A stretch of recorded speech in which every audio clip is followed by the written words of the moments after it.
Hey, you, welcome to our YouTube channel, The Good, the Bad, and the Sequel. This week's Q&A is a special video one. Obviously, you're seeing me, and you're going to see this week's guest, actor Patrick Labyorteaux, who you've seen in so much over the years, whether you saw him growing up on Little House on the Prairie, where he was a child star, and then he was on a few things before that, has a great story about a movie that a Huck Finn that never made it to air. Hilarious. And then he reinvented himself after being a child star. And you know him from Heathers, where he played Ram, Summer School, Ski School. And I connected with him because of Ghoulies Go to College. I called him Mook on Twitter, and he did not like that because his character's Mookie. So he's talking about a little bit of that and just his love for Hollywood, his origin story, which is kind of unique when it comes to his family, and he talks about all of it. And also he talked about his working actor school. Pandemic started, and he wanted to give folks an opportunity anywhere in the country to be able to have that acting school experience, and he does it all over Zoom. So if you're in Omaha, you're in Pigs Knuckle, Iowa, or Arkansas, wherever, you can check it out. I'll put it into the YouTube notes below. It's workingactorschool.com. Patrick's great. So many great stories from his career, and he loves Hollywood. So some really fun memories that he shared with me. And then just talking about the game acting with Patrick Labyorteaux. Do me a favor, before I start this special video interview, click right here, subscribe. There's a bell that goes off every Thursday when we release a new episode. For him, he had a small role in the last Sharknado, which we're recording the review very soon. And wow, the cameos in that one and how over the top and how much they own the campiness, I kind of enjoy. We'll see if Jamie feels the same way. So without further ado, actor Patrick Labyorteaux. Subscribe. Sweet, man. This is pretty cool. This is the first time I think I've interacted on Twitter in like within a week that I'm talking to somebody. So that's pretty awesome. Oh, that's great. Yeah, I Cool. just started back. I was on the social media years ago, and then just didn't have time for it. And so I just started back in December, and it's been really fun. Yeah, it's cool because did you ever do theater over the years, or was mostly just like TV and film? Mainly TV and film, but I did do Groundlings for a couple of years. And when I was a kid, I did theater when I was a young lad. No, the reason I ask is like when you have like Twitter, and I guess sometimes it could be like, obviously there's the negativity of social media as well, but usually you do a movie like, especially back in the day, you didn't know unless you sat in that movie theater in the back row, which some people admitted to me that they do that. Like they would go opening night, and like sit in the back with a hat on. And then when they laugh and they're like, oh, they were supposed to laugh at that. Perfect. But like theater, you get to like that instant gratification. So you got that from the Groundlings, but it's cool that you go on Twitter and you see people like talking about these movies that when you made those movies, did you think that people would be X amount of years later, people talking about them? Not really. Of course, all young actors, think that they're going to be super famous and everything they do is going to be amazing. The only movie that was like that for me, I think, where I hoped that it would be the movie I wanted it to be, and if it was, that it would be like that, was Heathers. Summer School, we knew, with Carl Reiner and everything, that it was going to be the type of movie that, if it's done right, will be, it'll be a box office. It was a Paramount film. It was like a real movie. It wasn't like an independent. Yeah. It was like a real movie. And we were all excited about that. But as far as having that type of movie, because there's a bunch of movies made in the 80s, of course. Oh, yeah. And VHS boom. Yeah. Yeah, exactly. And so you never knew what was going to punch through. And I think for Summer School, it was somewhere along the line, TBS got it, and they just started using it as a time filler and just started playing it everywhere. And so it became one of the movies that people grew up with. Yeah, it's like Christmas Story. Like Scotty Schwartz I interviewed, and I'm in New Jersey, and he grew up not too far from here. And he told me that's how like there was like an accidental the way Christmas Story became like that 24-hour marathon. I could see that. Personally, I'm old enough. I saw Christmas Story in a theater with a girlfriend, and I freaking loved that movie. I don't think I've laughed as hard as I did when Randy was, getting dressed up. But yeah, I can see how it became a thing, like with It's a Wonderful Life became what it is because it was in the public domain, and so every little television station could afford to play it, and they play it on Christmas. Yeah. So Patrick, I love hearing about like the origin stories, like all the people that you've worked with that I like. David L. Snyder, who's the production designer, or I don't know if he did the art direction or the production designer on a Summer School, or Stuart Fracken, or a number of the people, or Ron Schmidt. I actually just put out that interview today. I heard that. I talked to Ron. Oh, cool. I listened. I was listening. I was like, wait, has the Ghoulies interview already gone up? Did I do it already? Well, no, you were in another sequel, so I'm going to use it for the Sharknado one. But I love finding out origin stories. Like to me, that is like the coolest thing about hearing how people started, because the failure rate in this business, I'm sure you worked with so many people over the years that you're like, oh, this guy's going to be it, or she's going to be it. And then a year later, it's a hard business to make it in. So what part did you grow up out in California? Yeah, talk about origin stories. I'm adopted, and the reason why I'm adopted is because my biological mom and dad came out to Hollywood to be actors. Oh my God. Yeah, they met and they fell in love, let's say, but they had a baby, and that was me. And unfortunately, my mom had the baby, and she was, her family didn't want her out in Hollywood with a baby. So they convinced her to, put me up for adoption. My father, on the other hand, had like 8 other kids. So I've got like 8 brothers and sisters all around the country, but I was then adopted, and I was adopted by, guess what? An actress. And, my baby announcements were, we're working on a new production, with like a movie camera and everything. So they're really, and I have been acting in commercials since I was 3 years old, which, wow. You don't pick your career at 3, your parents put you in it. And so, yeah, the longer answer to your short question was, I grew up in Los Angeles in the San Fernando Valley. Pretty much haven't really been outside of a 10-mile radius as far as, my home, my whole life. Wow. When did you find out? Were your parents pretty like forward with you? Your adopted parents? Like, when did you know? Oh yeah. No, it was the adoption. The adoption was like the least weird part of my life, because they treated it like, when did you know you were born and how that all worked? It's sort of like you kind of always knew, but there was some time you didn't know, but then you found out. And that's kind of what it was. I was always, I always understood what it was, and was never really weirded out by it. And then I ended up finding my father. My mother had passed away. I found my biological father, which, it could have gone so many different ways. But, as soon as I met him, he was living in a van down by the river. I mean, if it wasn't exactly that, it wouldn't be so funny. He was living in a camper out in Borrego Springs, and I go out there to meet him. And, within 10 minutes, he's pitching me a script idea because he thinks that I could probably get it made. And it's like, oh man. What year was this? Like late 80s, 90s? Yeah, that's about right. Yeah. I think early 90s, I think is when it was. And it was just, sort of like, oh, okay, so that's all the connection is to him. And, and, there really wasn't a connection on my part except for the biology.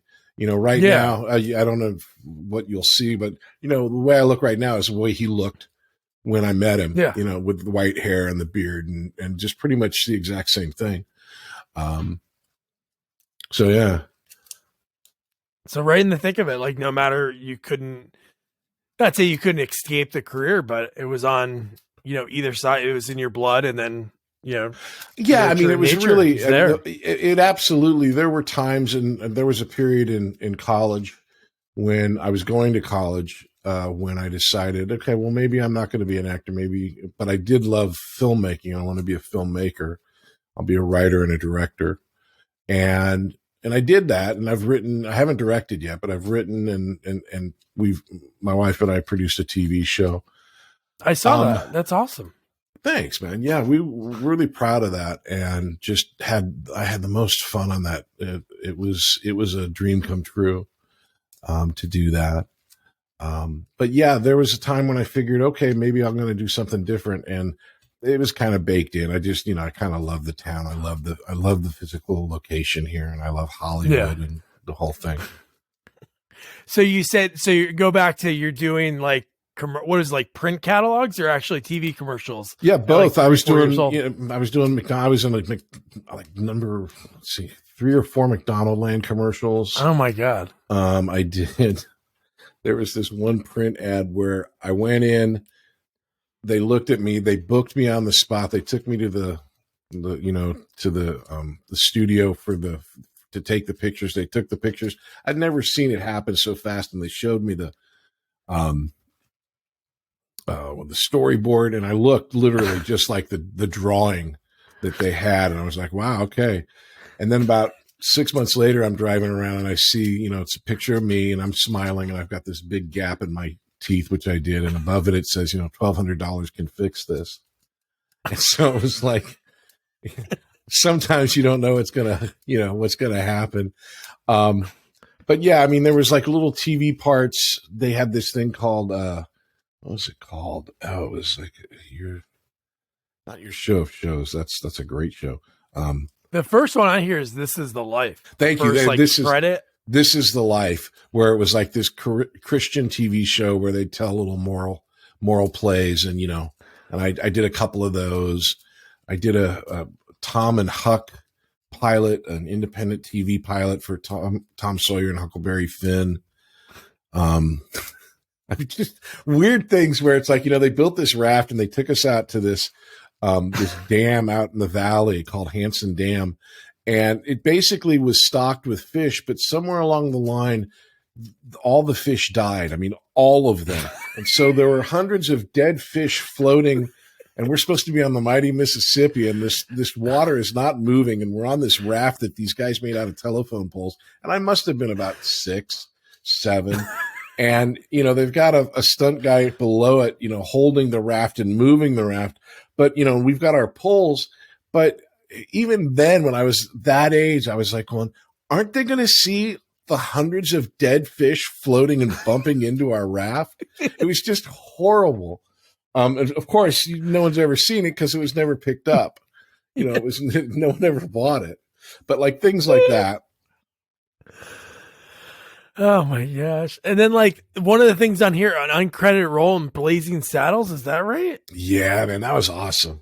I had the best time. They shot obviously the majority of it on Western Street over at Warner Brothers. And I'd gotten this part, and it was actually a sizable enough part where if I was in it, it would have been amazing. But they cut me out, which, come on, there's so much good stuff in there. Of course they're going to cut tons of stuff out. In one of the scenes, it's in the church, and I'm like 6 years old, and I'm tiny, and I raise my hand and I say, hey, look, I'll be sheriff. And everyone's like, hey, the kid wants to be sheriff. Well, he's tall for his age. He's big. He's brave. Let's make the kid sheriff. Yeah, let's make him sheriff. And my mom stops it. She goes, he can't. He's got school tomorrow. He can't be sheriff. And they go, well, we're going to need somebody. And then there's another scene where, on the big day where Bart walks through town the first time, and everyone's cursing at him, and he's just having a horrible day. He comes across a bunch of kids beating me up, and he stops the fight, and he goes, what's going on here? And I say, we're just playing. And he goes, well, what kind of game are you playing? And I said, we're playing Welcome the New Sheriff. And so I thought that was a good quality line that, could have played. But of course, I mean, it's Blazing Saddles. So I was there for a month. There's literally just 2 shots that you can see. Yeah, watch the whole thing, because basically in the town, when you see all the townspeople, I'm there. And then, That's we cool. would do my scenes, and then they can easily cut those scenes out, but you can still see me in the first shot of Rock Ridge. If anyone cares, there's a shot where you see, what the town is. And there's this little kid being drugged by this big dog. And that's me. That's the only shot that you can, like, oh man, I gotta check that out. No, I think it's so cool. I've interviewed people that are like, yeah, I was in this movie, I got cut. This guy, Troy Evans, he's been like a million things. He was in Ace Ventura. Like, if you saw his face, you'd be like, oh, I know that guy. He was in, well, he wasn't in. He was in Planes, Trains, and Automobiles, and his scene got cut. But he was on that movie for like 2.5 months, and they kept paying him. Like, whatever it was, he was like, they paid me like the day rate, because they were like, if you went over a week, then they would give you like a certain something else. But he's like, it's the most money I ever made, and I did no work. Right. I did. There was a movie like that, just there's great business stories just like that, where I got a part in the movie Yes Man with Jim Carrey. And it was a good part, and none of that was cut out. I had 2 scenes in that. One was where I apply for a loan and he denies it. And then later, when he's saying yes to everything, during the mid-credits sequence, they have my character come back, and the thing that I'd wanted to make, these rollerblade things, he's now funded, and they're going to be a big hit. So I had this 2 scenes. And by all intents and purposes, and the way it should have gone down is that's 2 days work. And, it was a big budget movie. I should have worked 2 days, maybe been held for a week, and that was it. However, Jim, because of who he is, requested that they shoot the movie in order.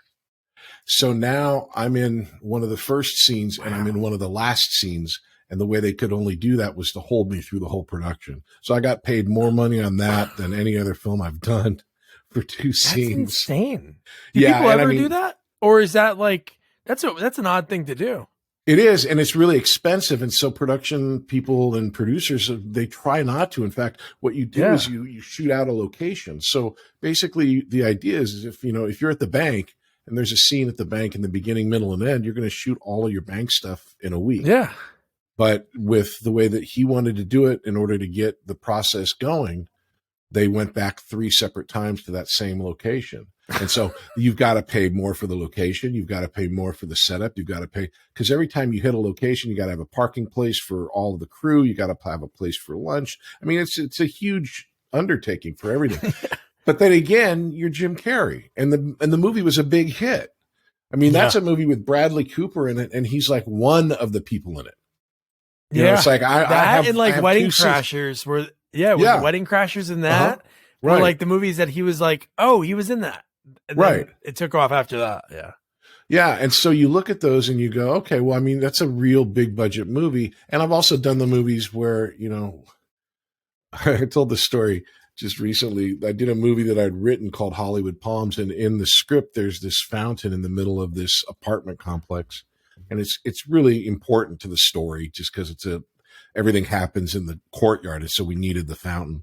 But the fountain cost $2,500 a day, and it was the most expensive thing in the movie because the movie was so small budgeted. And so, I was at the same time I was doing a TV show, the JAG, and we were shooting at an air base, and they had lined up a bunch of F-14s so that we could do a walk and talk in front of them. And so we're looking at maybe $1 billion in aircrafts. And then I'm racing to the location because we've got a $2,500 fountain that's going to be wrapping at 6 a.m. and we have to get all of our shooting done. So, I mean, money wise, it's really amazing what has to be done and how, I was listening to the Ghoulies one today and all of the things that they had to do, the idea of, painting a hallway, 3 different colors. They did the same thing. They did the same thing from the beginning of time. There was an old Western street at Paramount that is now a parking lot. What is it? Toward Paradise down and build a parking lot. They had this Western street that was in all these Westerns, and then they had a water tank. So you had this Western street and a town, and that thing has been in Gunsmoke, Bonanza, Little House on the Prairie, everything. And so the big movie studios would have these standing sets that, they wouldn't go out somewhere. They would just shoot there on the lot, and it saves them money. Yeah. I'm a big fan of Hollywood. So yeah. Like Back to the Future, like the clock tower, like that downtown was in like a ton of movies too. Right. That's must at have been the one of that the ones was that at the sat there Universal. forever? Yeah, it's at Universal. Okay. It was at Universal, and then they had a big fire there. It burned down, and they rebuilt it. But that same spot. In fact, Warner Brothers, when we shot Blazing Saddles there, the Western Street is on one side, and then it kind of ends, and then that street kind of turns into what is called Stars Hollow, which was on what's the Amy Sherman Palladino TV show about the mother and daughter? Why can't I remember it? Oh, is that the one Gilmore Girls? Yeah, Gilmore Girls. So Gilmore Girls, the town of Gilmore Girls is the location of Stars Hollow. And that's just right next to the Western Street in Blazing Saddles. And of course, the Western Street in Blazing Saddles, I believe, is the same Western Street they just used for Once Upon a Time in America, or Once Upon a Time in Hollywood with Quentin. Oh wow, that's cool. I love that. I love that when they have those sets. That's yeah. I So, mean, we I had. think I'm sorry. Just one last thing. So we No, were doing fine. when I was on Little House on the Prairie. My brother and I were on the show together, and they brought in Ray Bolger from The Wizard of Oz, who played the Scarecrow, and he was guest starring on the show. And back then, it was maybe 1977, and Wizard of Oz came out in 39, so 40, 50, 60, 70, so like 40 years. It's close to 40 years, and they shot it. And we were shooting in stage 15 on MGM's lot, which is their biggest stage. And they had just removed this old oil-based heater over in the corner somewhere. And Ray Bolger got us out of school, and he says, "Come with me, children." And he took us over to where this radiator was. This big square this big square heater had been removed. And underneath it had been sitting on a painted floor. And on the painted floor was the painted yellow bricks from Wizard of Oz. That it had been that long that they painted all the bricks because they were painted bricks. They weren't real. And then, then they covered it up, and then just no one uncovered it for 40 years. And we just so happened to be there with Ray Bolger when they uncovered it. And it's like that happened there, like physically in that spot. It was really cool. Oh my God, that's unbelievable. No, so your brother acted? Did you have another sibling that acted too? No, just myself and my brother. My brother Matthew Labyorteaux, Okay. and he played Albert on Little House on the Prairie, and he did a movie you guys might like called Deadly Friend. Oh yeah, yeah. So he was on that, and he did a show called Whiz Kids, and I'm trying to think if he was in any. Is he older or younger? He's younger. He played Eric Roberts as a younger boy in King of the Gypsies, going way, way back, and he was in Woman Under the Influence. That's when I interviewed Eric. Yeah, that was his big movie. Yeah, and so my brother played him as a young kid in that movie, and they shot that in New York. Oh my God, that's so cool. No, I was going to ask you, because you look at all your things, you play like I guess a young Ted Kennedy, right? In a movie. Yeah, which is great. Yeah, there was a movie called Young Joe, the Forgotten Kennedy, about Joe Kennedy who, died in the war. And I played his brother Teddy, who of course would then become, Teddy Kennedy. But yeah, we shot that up in Seattle, and it was Peter Strauss played Joe Kennedy. And I don't know who, I think, and Lance Kerwin played, I think, Bobby Kennedy. Okay. Yeah. No, I'm just looking at it. I think it's so fascinating because obviously the goal, I know you're young, but it seems like you're probably into it and thinking about it like, hey, I got to get a series. Like I got to get a series because that's right. When you know that you're going to be, getting, making some money. So like you're in all these things like Starsky and Hutch, which is so cool. And then how does Little House on the Prairie happen? Is that just a connection from a previous job or no? Well, I mean, it could have been, and I'm not, and I'll explain why. My brother had played Michael Landon the year prior to me starting on Little House. He played Michael Landon's character Charles Ingalls in a flashback. He did 2 episodes, and so he was the young Charles Ingalls. And then a year later, I got a call on a Wednesday, or I watched the episode. I watched Little House on the Prairie, aired on Wednesdays. It aired Monday and Wednesdays at different times, but it was then airing it on Wednesday. I watched the episode on Wednesday, and then Thursday afternoon, I got picked up by my mom from school. And this happened all the time when we'd get picked up from school. She'd go, "You have an interview." And so we're going to go to Paramount. And so we drove to Paramount. I auditioned for Little House on the Prairie for this character, Andy Garvey. And then they said, "Okay, great. We want you to read for Michael. We need to drive you out to Simi Valley," which is about 50 miles from Paramount. So we drove out to Simi Valley right after the audition. It's like about 5:00 now. And we read for Michael Landon, me and a couple other kids. And then at the end of it, he held on to me and he let the other kids go. And he goes, "Okay, great. You got it." And then I started work the very next morning. So I got an audition like at 3:30 in the afternoon on a Thursday. I'd seen the show on Wednesday. I was a big fan. I'm reading with Michael Landon less than 24 hours later, and then I'm working the next morning at 7:30 with Melissa, and I'm in the Little House barn, and all these quote unquote wolves are attacking us. It was a very surreal experience to have happen that quickly, because it was not like anything I'd experienced before as far as auditions. That's a insane Wednesday to Friday. Yeah. Wednesday you're watching, Friday you're on it. Yeah. And then on top of it, just because, I probably still the same way now, but back then they didn't really tell kids anything. It was like Monday or Tuesday the following week, I found out that my character was going to come back. And then it was the second episode I was in that I found out, "Oh no, you're what they call a semi-regular," which means that they had done a deal where I'm guaranteed a certain amount of shows.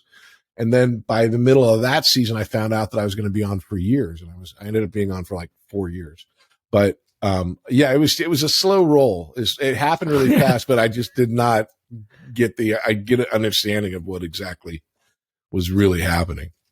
And that's cool. You got to work with your brother, so he was on around the same time too. Yeah, what happened is, and why I say I think you asked, was there any connection? I'm not sure if it was a connection, but I know that Michael knew my brother and liked my brother. And cool. So I don't know if he had it all planned out, but my brother played him as a young man in season 3. I joined in season 4. And then Michael wrote the part of Albert for my brother in season 5. And so from season 5 on, my brother was on the show. And then I think they wanted to spin Merlin off into the guy that played my dad, Merlin Olsen, into his own show. And so they spun us off into a different town. And then they decided, well, we like Merlin, but we want him to be a different character. And so they made up a show called Father Murphy. And then I was kind of off the show. I kept pitching him like, maybe Andy comes back to town without Paul. maybe he's just hanging around town, collecting a check or something. No, it's cool. The brothers, when they worked together, I interviewed Stanley Livingston, and he was already on My Three Sons, I think for 2 years. And then his brother Barry was on the show too. So he was able to work with his brother. Right. Nothing beats that, man. Especially when you're a kid, you probably might be a little nervous, but you have your brother there. That's great. What was great about it was we got to play and we got to be together. Brothers, I don't know if you have a brother. Do you have a brother? No, I don't. Okay. You don't get along all the time. Yeah. And if you're not getting along and you still have to be professional, that could be difficult. But I think the beneficial part was a lot of times when you have siblings that act, the parents are spread thin, because if one is working on one show and another's working on another show, it's difficult. But with us, we were going to the same place. And so it was that part was really easy. And with Little House, it was, it's still, they were building the freeway out to Simi Valley when we were doing the show. So we would be able to take the freeway to half the way there. The way that it is now, the freeway goes all the way there, and it still takes about 45 minutes to get to that location. So it was really, really out there. So you felt like you were back. There was no infrastructure. So they had the honey wagons and they had the trucks that they brought, but that was about it. And so it was like living what it looked like. That's what it was like. So when that show, you're trying to pitch the idea like, hey, you come back to town. Did that make, because right around that same time you did like a couple episodes of Love Boat. Did that make the decision? I know age wise it timed out that college was around the corner, but did that make it easier that series, like your role was done on Little House on the Prairie? No. I mean, it didn't make what. I think there's a misunderstanding, which, I get because you're not in the middle of it with people when they look at from an outsider's point of view of a career. With few exceptions, I think most actors' careers are guided by, did he get the part or did he not get the part? It wasn't like I was deciding to do 2 episodes of Love Boat and then take a break. It was sort of like I did what I could get a hold of. And when there was a period which, every young actor goes through where your product changes from that of a child to that of a teenager. And sometimes that is an easy transition. Sometimes it's not an easy transition. I mean, I think, I'm looking at, the Howard brothers. There's Ron Howard and Clint Howard. Both of them starred in TV shows. Ron Howard was on the Andy Griffith Show and Clint Howard was on Gentle Ben. And then, they age into teenage years and then they're different products. And it looks like Ron Howard was the product that they wanted more than Clint Howard. And so you have that aspect of, having to rebrand yourself and trying to figure out what that new product is. And so it wasn't until probably Heather's that it took me to figure out what I could present as. I could be a jock, and then I ended up being a jock in a couple of different projects. And then again, once you transition from being a teenager to a young adult, that was the time from my teenage years to my young adult, work. I was kind of at the Groundlings looking at comedy and trying to hone all of that and get all of that going on. And then that created an adult career. How did improv come about? Was it something that you always were like a fan of, or? Yeah, I've always loved comedy, and through a very twisty road, I ended up in a comedy troupe called Mice, which was this improv group run by this guy. And it was good training because we would play these clubs and dinner theaters and just we played the back of a deli on Ventura Boulevard to 3 people for multiple nights. It was like our regular gig. And it was like, there was a lot of, paying your dues then, when it's like, when the group on stage outnumbers the audience 2-1, it's tough. And so I was in this group, and the guy was running the group also, ran a class. And then, I just sort of got to the point where I wasn't any more talented than him or anything like that, but we just didn't get along. And so I ended up going off and trying to start my own group. And then I realized, why don't I just stop trying to create something that's already been created? And I auditioned for the Groundlings, and I loved it. Oh, wow. Oh my God, I loved it. The Groundlings school, if you have an opportunity, if you're not going to, check my school, Working Actors School out, the Groundlings is great. And I loved it there. I loved the idea that you could work your way through the school, and then at the end of it, you're on stage, and then possibly becoming, a lifetime groundling. I made it all the way up to the vote, and then I didn't get voted in. And that happens, it's like I have to deal with that. But in my group, in my group of my classes was Chris Kattan, Sherry O'Terry, Anna Gasteyer, Chris Parnell. Oh my God. I'm forgetting the other. How can I forget it? From Last Man on Earth. He's in everything. Will Forte? Will Forte. And then the group before me was Will Ferrell and just insane amount of talent. What year is this? Is this late 80s while you're in Heather's? Yeah, early 90s. Like late, like 90 to 93, that era. Yeah. Oh my God. And just the amount of talent that was there, was like, And again, the group, literally the group that I was in, they took about 3 of them to SNL. I never got to audition for it. This story isn't sounding as good as I thought it was, but the idea is that, that's the reality of the business. It's like, I watched it all happen. I was thrilled for them. I would have loved to have been a part of that. Wanting to be on SNL was like so amazing. But yeah, I mean, so I had the bug there, but one of the groundlings who was a performer and also a teacher there's a thing called the Sunday Show. The Sunday Show is like the spring league for the groundlings. And so you perform on Sunday, and then from there you're voted into the main company or not. And so I had done 2 years in the Sunday Show. And the director of the Sunday Show was a man by the name of Tony Sepulveda, who also happened to be the number one casting director at Warner Brothers. And so it worked out well for everybody. I was being hired, by Warner Brothers for Lois and Clark. I did a TV show there called Hope and Gloria, and it was just.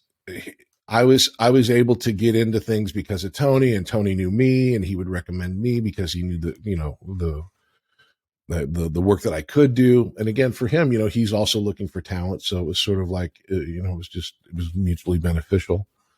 I've talked to casting directors, and that was like the spots they would go to, like the Groundlings. I guess if they had the time, they'd fly out to like Second City. Right. But and it was UCB was also just starting store. Here. Yeah. Oh, it was? Okay. Or yeah, the UCB. Store, they'd sit and they'd go there. Like the one lady I talked to, Mitzi would call her and be like, "Oh, you have to check out this David Spade." And then she casted him in one of the Police Academy movies. But yeah. Is that Penny Perry or Fern Champion? No. Oh, Fern Champion. Okay. Yeah. Yeah. If Fern Champion was a great, I think she had me in for a bunch of things back in the 80s. Yeah. But again, I mean, I heard your conversation today about Ghoulies. It was a different time then. The town felt smaller. It felt like there was more connections between people. And certainly now, with YouTube and digital, a great film or a great project can come from anywhere. Before, it was literally bounded by geography of, or how close you were to the cameras that could actually film something that would be considered professional, but now you can do it on your phone. Yeah. I don't want to plug other shows because I always say like my interviews, but I don't know if you ever listen to Maron, Mark Maron's podcast, but I couldn't sleep last night. I listened to Ed Begley. If you ever never heard his story, oh my God. I've met him a few times. He's been around forever. And he was also, there's a group of shows. When I did JAG, it's created by a guy by the name of Don Belisario, who also did Black Sheep Squadron, which Ed Begley was in. And so he and a couple of those producers, I would run into them all the time. But yeah, it's a crazy close. It was a crazy close town. Yeah, he was talking about there was like 2 places he used to hang out with. I can't think of the bar. Tonkas or Tronkas or sounded like Tukas. It had like a weird name, but Trankus? He talks about, that's what it was. Yep. Right. That's out by the beach. Him and Harry Dean Stanton would drink every night. They would hang out every night. And then they were on a movie in Georgia, and they said they were sitting there talking, drinking. They go, you know what? We should call, I forget, Giuseppe or whatever the guy's name was, the bartender. He goes, we should call him and check on him, see how he's doing. Yeah. No, he's wild. His stories are insane. So you go to school. Where'd you stay?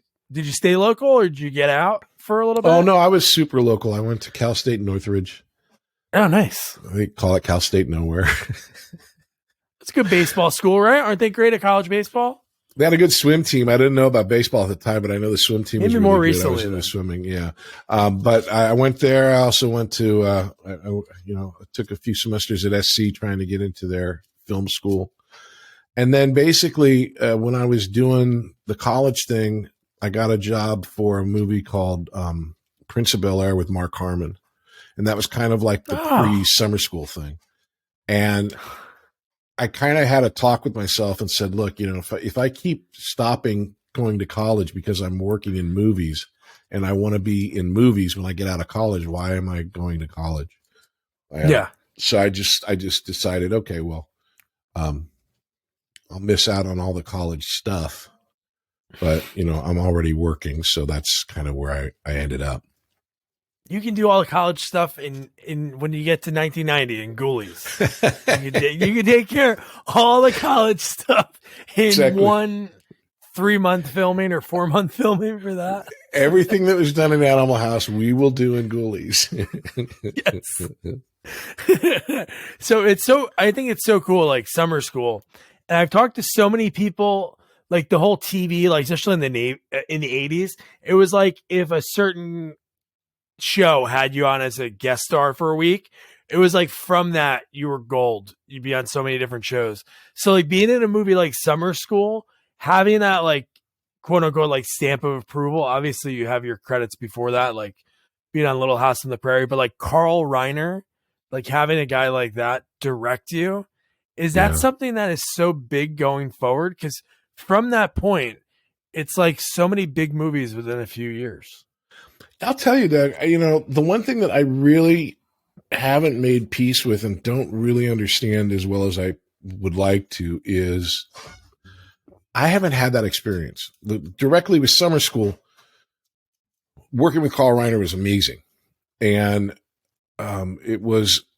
it led directly to Ski School happening because the guys making Ski School just put offers out to Dean and I to say, hey, will you come do Ski School?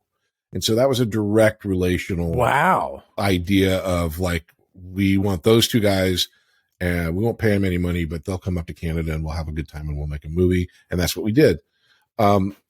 Aside from that, what has really been kind of like mystifying to me is it feels like your work should propel you into some other work. But for me, my experience has been that each time I go and do a movie or a TV show, when I come back after work, everyone's like, what's going on? Where have you been? It's like, well, I just did this project. And they go, oh, we had no idea of that. Anyways, here's what we're doing. And it's sort of like I have to start over each time. And so it's like, okay, so that's part of the business. I'm not going to, bitch and moan about it and complain, but I have always wondered that myself too. It's like when after JAG, you figure, okay, I've been on a show for 10 years. That's got to give me some clout.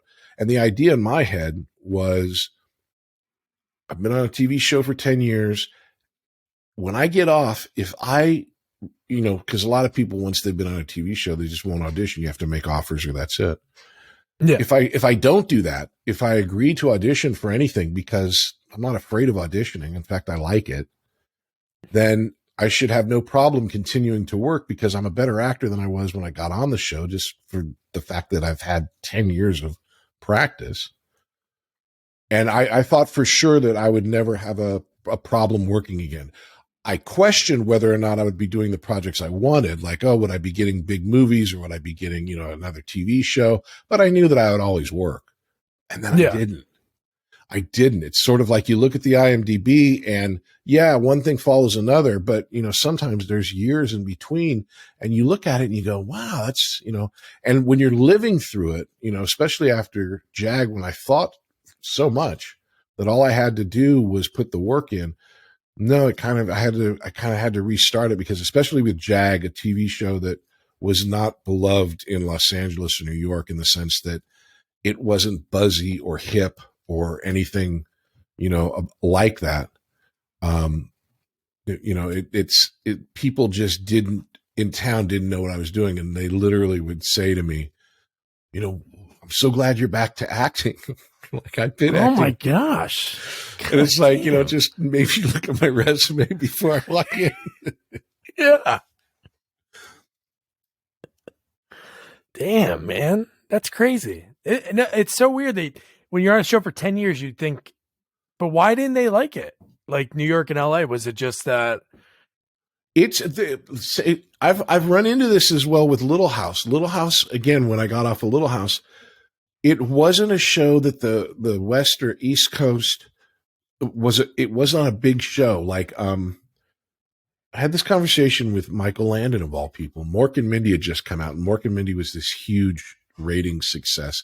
Obviously, Yeah. Robin Williams. And I said, are you worried about Mork and Mindy? And he goes, no, I'm not worried. I go, well, it's like so huge. And he goes, yeah, but Patrick, what you don't understand is, in 30 years, no one's going to remember Mork and Mindy, but they're still going to be watching Little House on the Prairie.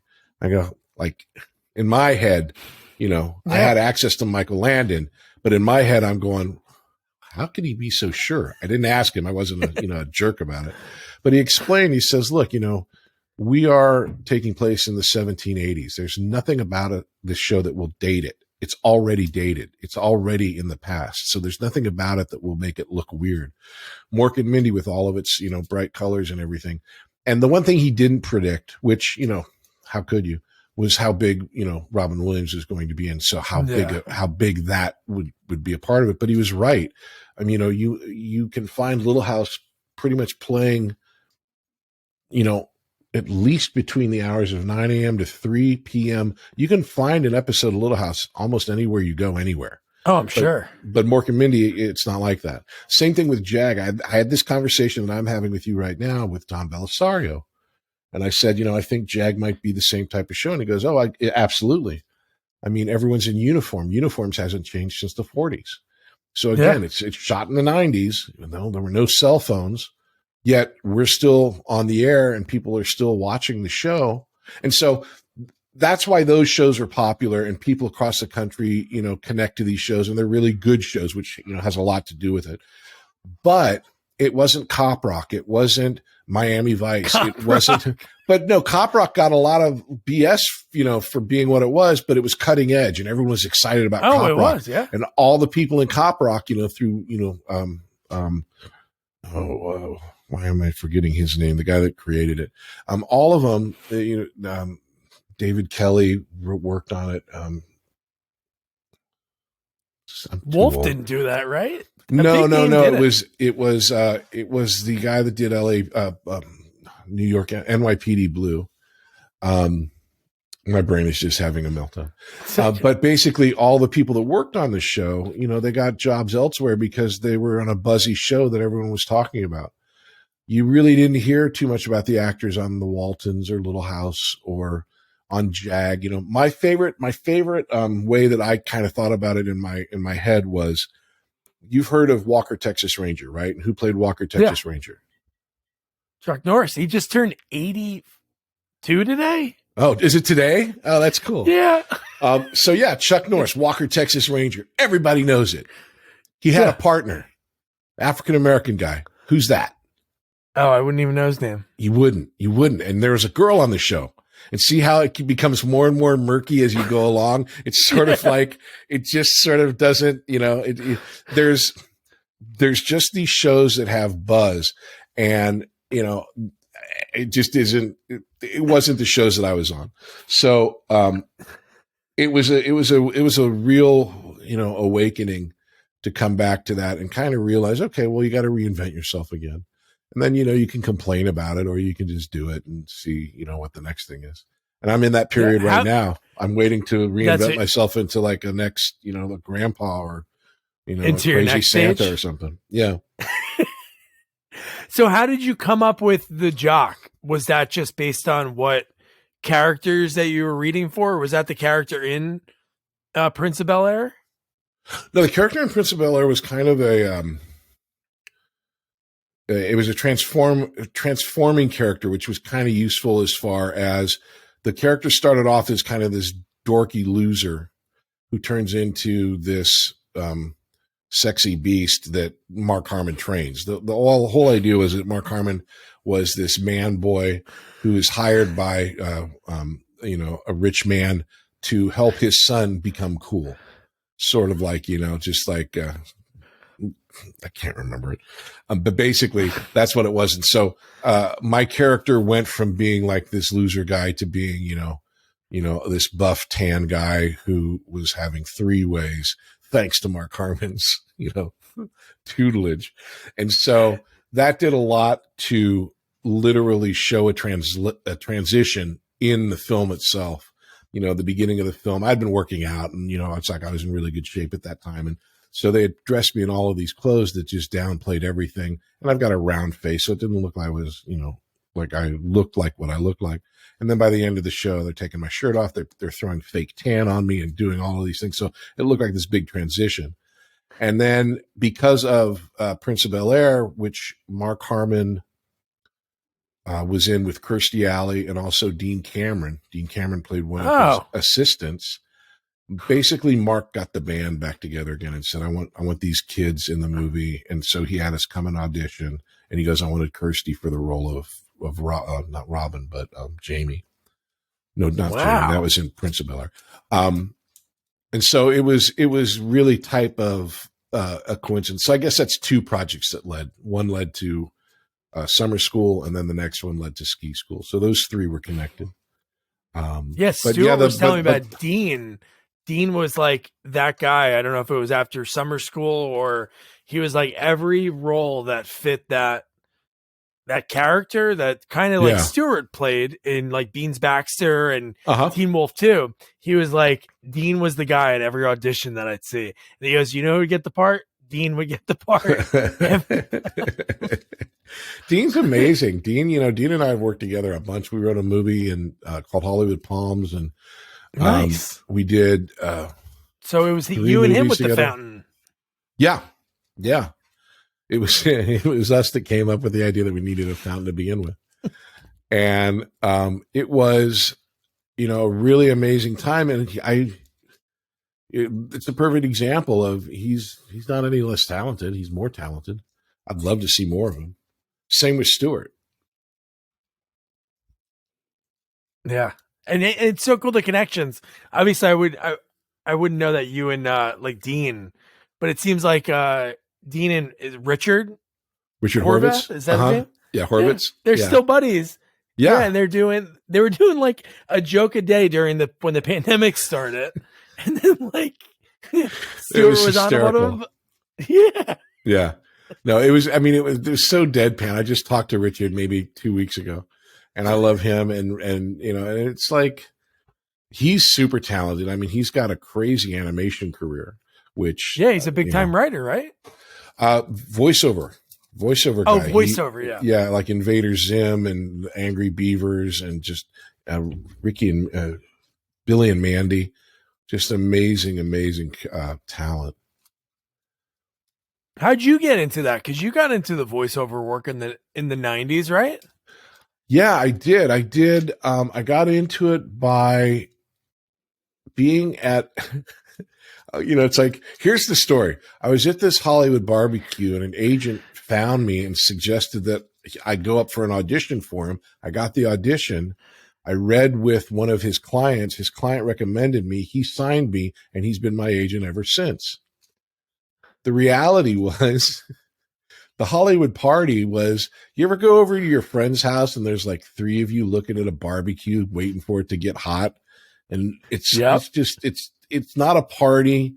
It's just sort of like three guys looking at a barbecue waiting to eat some burnt meat and drinking beer. That's what that was. And this guy shows up, and Paul is the guy, and he shows up, and he was a friend of my casting director buddy, and we were just hanging out. And it ends up that he was working. He was a new agent at this talent agency, and he sent me up for this role, and I got the role. And then it just became this thing where it was a meshing of what they were looking for, like the Dean Cameron type of thing, where Dean Cameron played like the young Bill Murray type of, guy that was loosely in control of everything. In the voiceover world, they wanted, everything used to be in a world, like this big, huge. And so they wanted this new type of dude character that was like, friendly and relatable and just sort of like your friendly neighborhood guy. And I ended up being one of the people that filled that role. And again, what was so amazing about it was, and this is actual numbers, in the 90s, there was probably, counting everyone, about 30 people that did what I did for voiceover. It wasn't like there was only 30 people in the world that could do it. It was literally just 30 guys, because all the auditions and everything, you'd go in, it was an audition, you'd drive to a place, you'd record on tape. I mean, and then you would leave and you'd see all the same guys at the same places. There was like 4 different places you'd go. And, one guy would say, hey, I got the Chrysler account. Now he's the voice of Chrysler. I was the voice of DiGiorno Pizza for like 8 years. And, it's not delivery, it's DiGiorno, bought me a house. But it was just a couple of guys. And so when I got into that, then I got a gig for a network that was called at the time the WB, which is now the CW. And I became their comedy promo guy. And so for all the comedies on the network, it'd be like, coming up next on the Wayans Brothers, Marlon and Sean get into some crazy trouble. And so I would do those. That's amazing. And then it was a beautiful, wonderful career. And then I got that TV show Jag, and I tried to keep both going, but then one had to go away, and it was the voiceover career. So again, I'm done with JAG 10 years later. I figure, okay, I'll come back and I'll do voiceovers. My voice is the same. I can still act. I'll audition, and everything will be, I should be doing fine. The world changed, and now it's even more different. I mean, look at you. You got a setup there that would be the envy of one of the studios that I used to record for. And so does everybody. Snowball mic, a USB, and an internet connection. And you can audition from anywhere, and people do. And so I heard from my agent, I said, okay, seriously, number wise, how many people are they auditioning for the stuff that you have me audition for? Like the stuff that is through a casting director to a top tier agency and is auditioning like the number, the professional level voiceover people. He goes, about 500. So 500 people are auditioning for something that, I want to get the part, but I feel so sorry for the person casting it. How can you listen to 500 voices and go, 384 was really good, but I don't know. 415 is coming on strong, and she's really, how do you do that? So it's a completely different world now. I'm trying to get back into it. I auditioned. I have my setup here. I record in, that room right there. Yeah. And, I send in stuff and I record. I just did a Netflix looping gig where, they buy all the shows from Czechoslovakia, and then we put American voices on them, and then we all watch them on Netflix. But it's just a different business. It's, instead of the 30 guys I could name, it's literally 30,000 people across the country. That's insane. That, 500 people. Think about it. Fiverr, you can get a guy doing your voiceover for $25. Yeah. It's all non-union. And some of these guys have great pipes. And, look, I'd like to say that I'm talented, but come on. If you can read copy, it's not that hard. So there's 1,000 people out there who can do it. So I just have to ask before we get into just a few other questions about what you're working on now at your working actor studio. So what about working actor school? I'm the only reason actor school. Yeah, because there's another gentleman who has working actor studio, and I don't want there to be. I'll cut that so it sounds better. Oh, okay. Working actors school.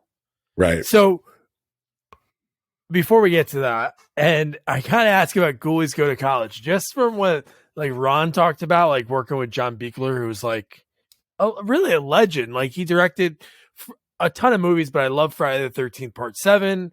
And I love his effects and what he's done over the years. But was he really talking with the ghoulie on set to you guys? I totally believe it. I wasn't there when he did it. But he had a great love of Hollywood and a great love of movies. And he would go into character voices all the time. Lon Chaney and Peter. Peter. Oh. Man, don't get old. He would do all these great voices, and he would tell great stories, and he loved movies. So I could see that. The weird thing about Ghoulies for me was I never worked with any of the Ghoulies. So as far as I was concerned, it was, Animal House 1990, and that was pretty much the movie we made. You didn't see any of the Ghoulies at all? Like they were, oh yeah, you never were any scenes with them. I was never in any scenes with them because of the high, I mean, even on a low budget movie, again, they're going to be your fountain. They're going to be the most expensive thing there. So they took care of them. And so they weren't just hanging around. So I never really saw them. As it turns out, because of my friends in the voiceover world, I knew all of the guys that did the voices.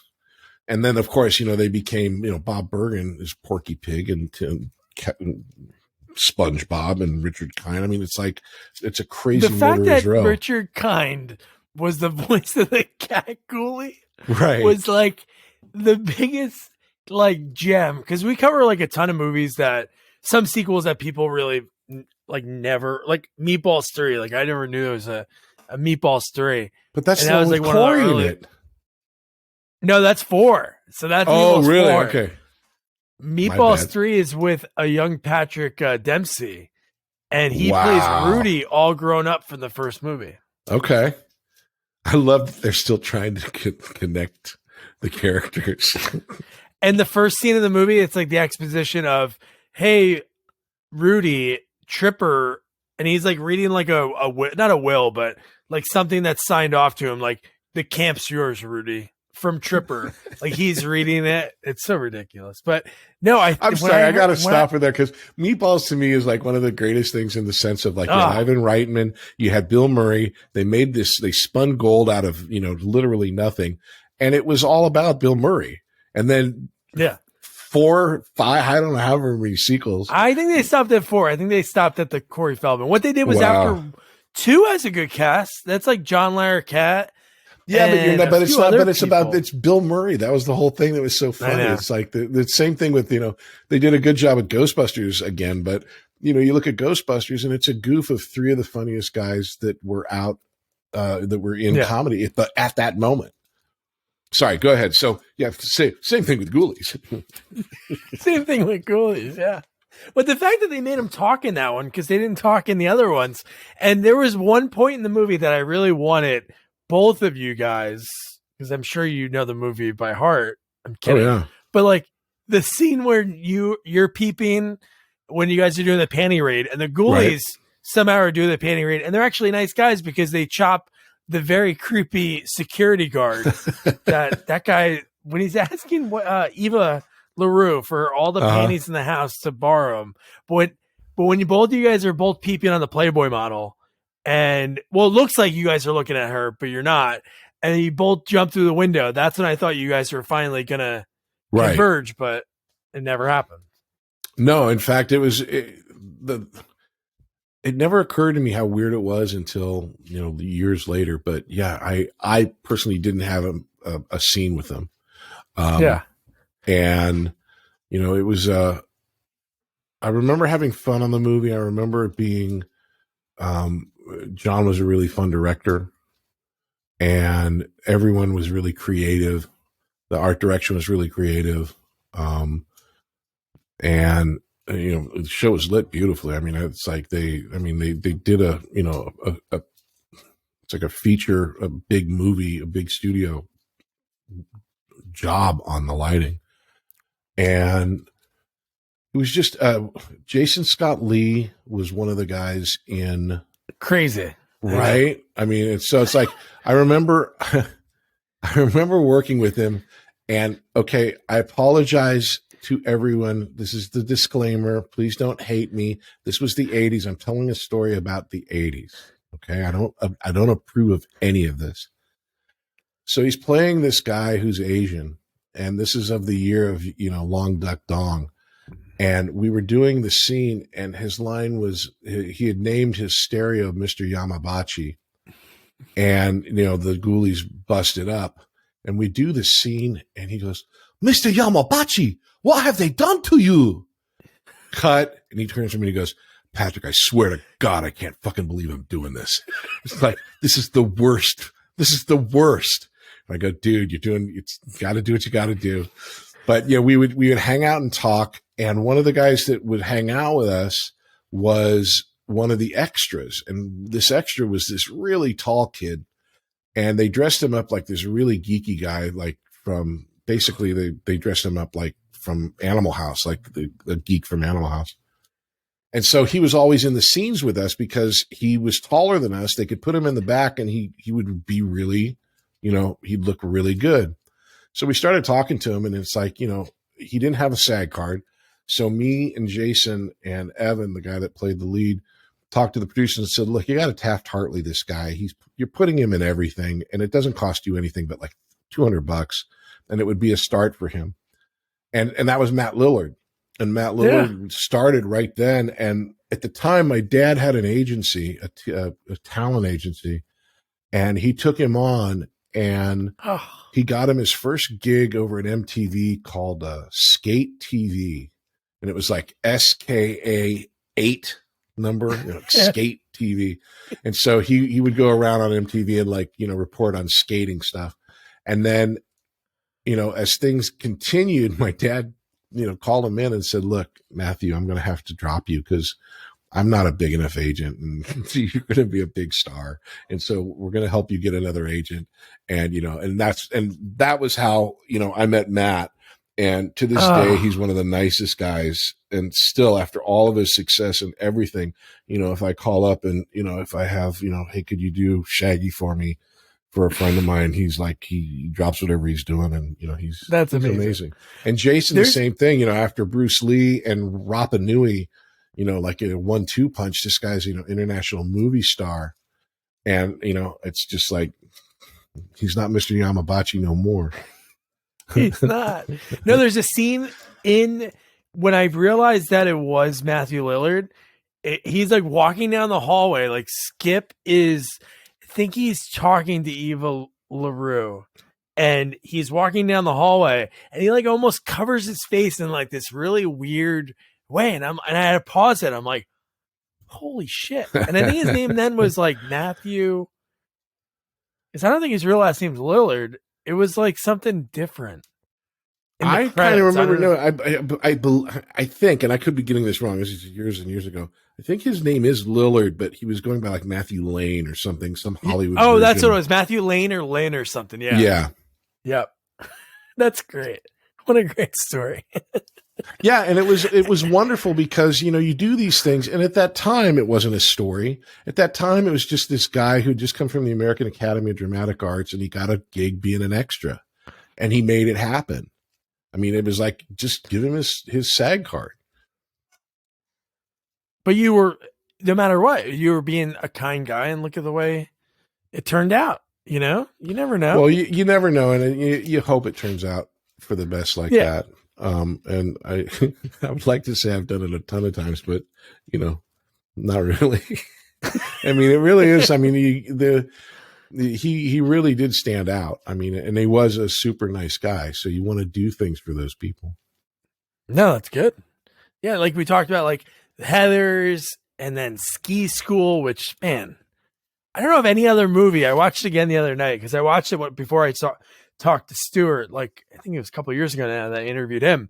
But I think that's the only movie in history that has like, well, that's not like an X-rated movie that has boobs in the credits, in the opening credits. Right. We're way ahead of Euphoria. Yeah. But like, was there a real ski movie that came out in the 80s that was like a serious drama that this movie was like a take on?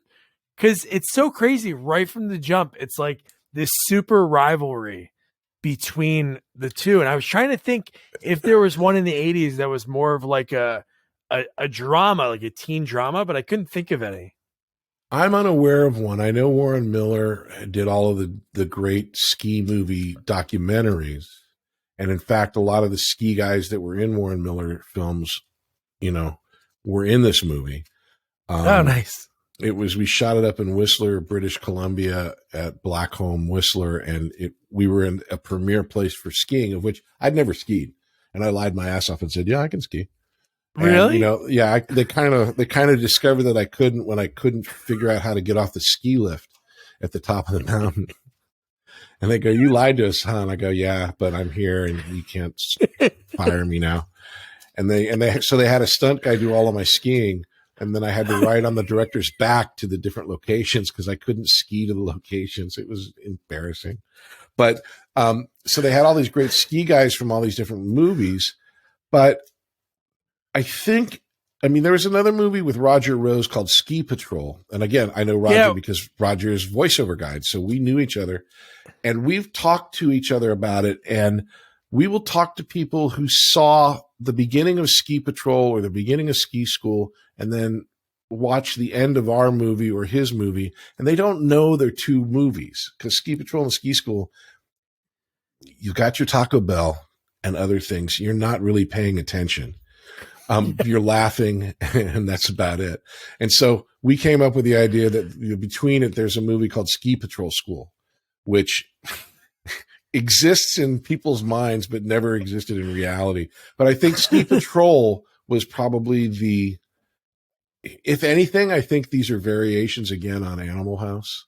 You know, the slobs take over. And so you've got Ski Patrol, which is very similar, but they were the big budget. And then Ski Patrol and Ski School is low budget. And, you know, it was so low budget that Section 8. One of the reasons why I think people enjoy it at all is because we were given the opportunity to come up with stupid, dumb things that, you know, the Shakespeare Theater and just a bunch of stuff that shouldn't be in a movie for really good reasons. But Dean and Stuart were really funny and they would improvise a bunch of different things that ended up being funny in the moment and they caught it on film. And so I think the unique quality of Ski School, I can't believe I made that sentence. The unique quality of Ski School is that it looks like the same. It looks like what really happens when you go and ski and get high and just party. Yeah. And it doesn't make sense. And if you try to explain it to someone, they don't have as much fun as you did doing it. Yeah. It's like the like any movie, you have to have the good versus evil.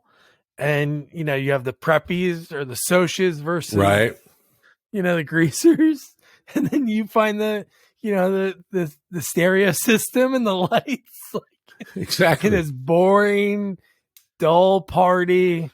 Yeah, it's such an awesome movie. It's a movie that like when I was like 10, 11, it was like a movie that like my buddy's older brother would be like, dude, you got to watch this, man. They're like 15, 16 ripping bongs. And we're like, I don't know if we should be here right now. Right. Exactly. Yeah. I think the amount of character work I put into Ed was I decided I was going to wear my cap backwards. And that was the extent to which I put backstory and everything into it. Like, no matter what, he's never taken his hat off and it's always going to be backwards. It's like, okay, good job. Some big fan, I don't know if Dean told you, like put together like trading cards for. Yeah, I have them right here. Have you seen them? Oh, sweet. Yeah. I mean, Dean got me a set. They're beautiful. Awesome. They're beautiful. Oh man, that's so cool. Again, when you're making these movies, you never know, like years later, like who's going to have that connection with them.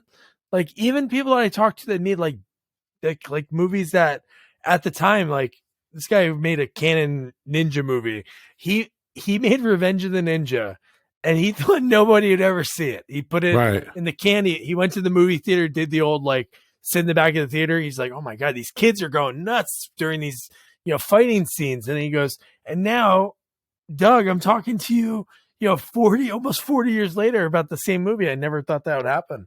And I bet a lot of people really do think about that. You're done with the movie. You're like, all right, see ya, on to the next one. Because that's what the business is. It's job to job for the most part.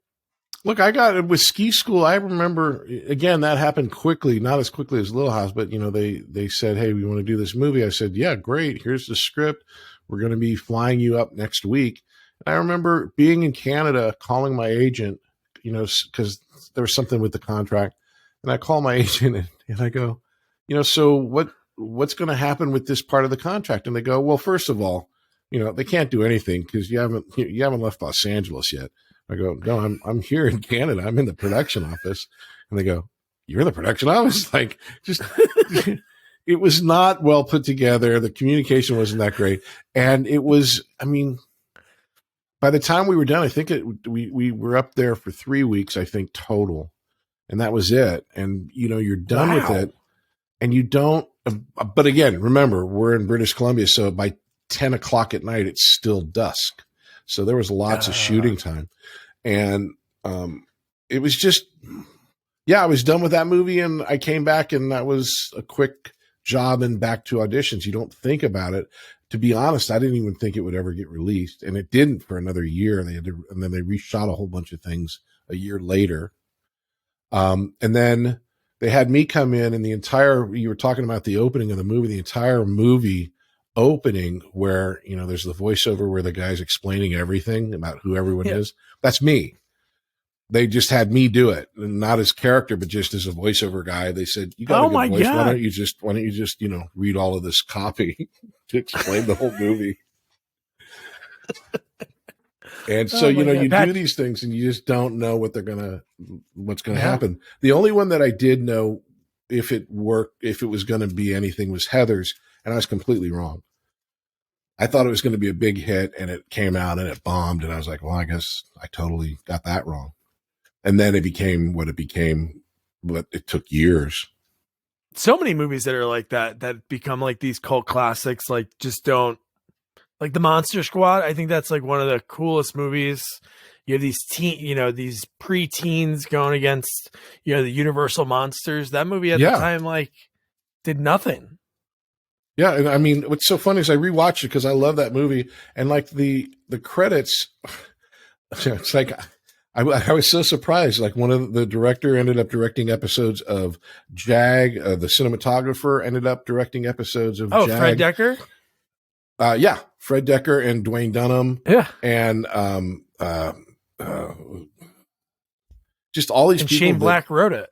Yeah, I love that they had a company called Black and Decker, which like is one of my favorites. You know, I'd find a guy named Decker just to do that if I was named Black. Yeah. But yeah, I mean, there were so many great things in that movie, and you discover these things, you know, that are kind of out there, and you know it. And nowadays, because back then in the 80s, you had video, and so you knew that you could maybe have an afterlife. But I just recently had to put together a reel, and I could not get over the fact that I basically, with maybe one or two projects, I could find everything that I was in online in some format or another. And so it's amazing how much is available from that time. Yeah. Wow. Well, Patrick, this has been awesome. So I want to ask you, so Working Actors School, how long has that been around? What made you start it? What made me start it was the lockdown and COVID and everything. I just needed something to do.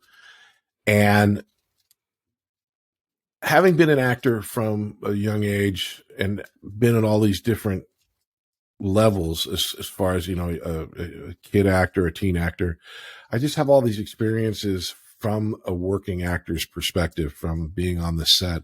And I've gone to a lot of different classes of the very serious type of acting schools, you know, and again, where they have the term studio in them, you know, the actor's studio, these, and what they are wonderful. They're a safe, warm place where you can do nothing but act, and you don't have to deal with the realities of a set. There's no screaming AD. There's no time constraint. You know, you can be on a set and have had your whole monologue perfect, and then they turn on a jet, which has happened to me, and it affects your body so much that you poop your pants and you can't remember a line. That there are things that happen on sets that just don't happen in an actor's studio. So I wanted to bring that idea to the reality, so that if you go through the course, that, you know, you learn how to act, of course, but the idea is that you're also going to be taught what it's like to be on a working set. It's sort of like the difference between architecture and then building a house. You learn all of the steps to actually build a character and get it on the screen, and how to deal with the different type of directors and the different type of actors that are out there. And so it's called workingactorschool.com. And one of the benefits that I never considered up until the lockdown was we do it all on Zoom. And so you don't have to live in Hollywood to train in Hollywood. It's just like what I was talking about with the voiceover, make the new technology work for you where, I've got students that are all across the country right now, and they're all in the same class, different times, different time zones. But that's something that's brand new and gives the opportunity for someone in Iowa or Missouri who's not coming out to Hollywood and risking their entire fortune on trying to become an actor, being able to train with someone who's been in this town, since he was a little kid. And so we've got, I'm not knowing when this is coming out, we've got classes always rotating. Right now we're in March, and we've got a new basic class starting up. There's a new one starting in April. And so every couple of weeks, something new is starting, and they're always listed on the website at workingactorschool.com. So come and check us out. And, you can reach me at the website. And, if you have any questions, great. But it's really a fun-based idea to teach you how to act with a real practical approach to it. No, that's great, because most of the time, if there's like acting classes, it's either you have to be really even a major city, even in like a city, state like Iowa or anywhere, you still have to be in the hub in order to get to anything. Even me being in Jersey, if I wanted to do even an improv class, and I'm either going down to Philly or I'm going to New York, and that's a pain in the ass. So that's great that you started that. And you can do it. I mean, you can see behind me. This is my office at my house, and I can do it here. With the beauty of Zoom and breakout rooms and everything, I can have two actors working together. I can give them direction, have them go work on it while I work with some other actors, and then we bring it in front of the whole class, and then the whole class gets to see it. And it's not the same as being in the physical location. There are things that you cannot do. But having said that, there's a universe of things that we're doing that you can't do in an in-person class. You cannot work with someone if you're in Washington and they're in Illinois. And it's fascinating. And it brings out so many new types of people, because I'll be honest with you, the type of person that ends up in Hollywood, they got to be a little bit crazy, man. They got to be a little bit like off the beaten track, because they're here, they're risking everything, and they're not really living in the real world. We're insane, crazy people. The people that I get to work with at Working Actors School are people who love acting, who want to try it, but they're at home. And so there's a whole nother level of, stability that I haven't really experienced. And it's really kind of interesting, and I'm learning a lot. So it's fun for everybody. People, are really enjoying it. And, come and take a look. That's cool, man. Yeah, this won't be out for a few months, but what I'll do is I'll put it on my website, and I'll mention it in the beginning of episodes, and just mention it, because that's pretty cool, man. And you're right. You have to be crazy. I've interviewed a few people.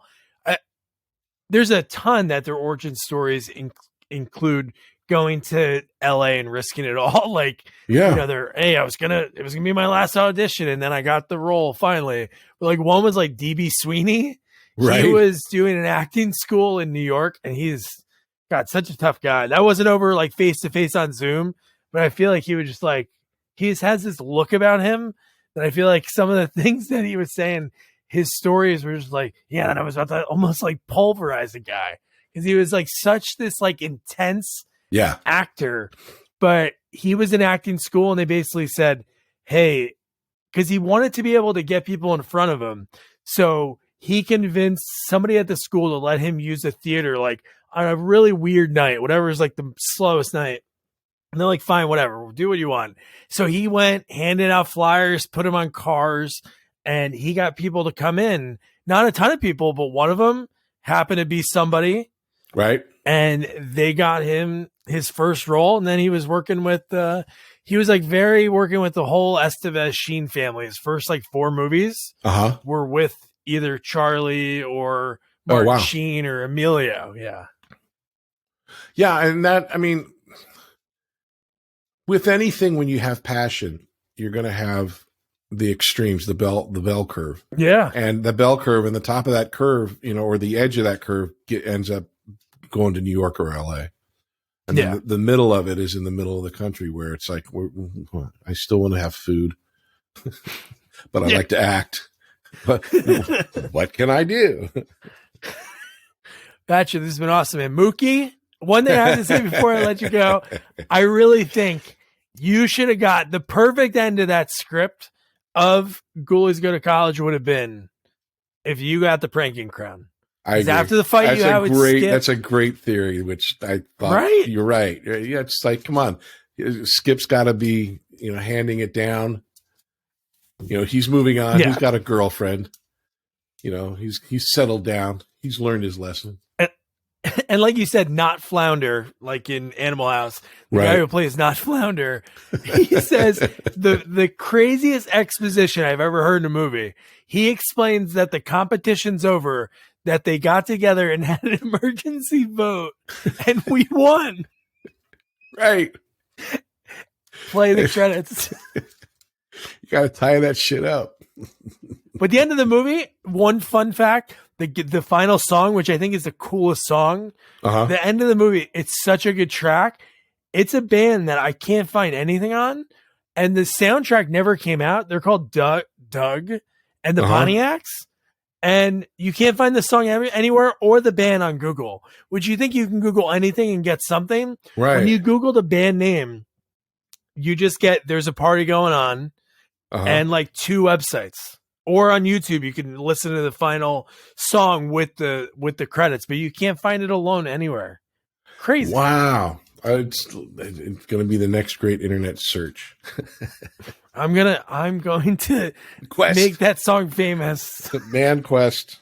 and you get the ghoulie crushing the Miller Lite can. And that's the end. And then the credits roll. Yeah, you got to give it to I love that they went full ghoulie on them, dressing them, having them speak, and they're the Three Stooges, basically. Oh, they were the Three Stooges, and the fact that all of your guys' clothes somehow fit them. Well, because they shrunk in the wash. There's logic. There's the logic. Guys don't know how Patrick, to do thanks, wash. Man. Hey, you're welcome. I appreciate this, man.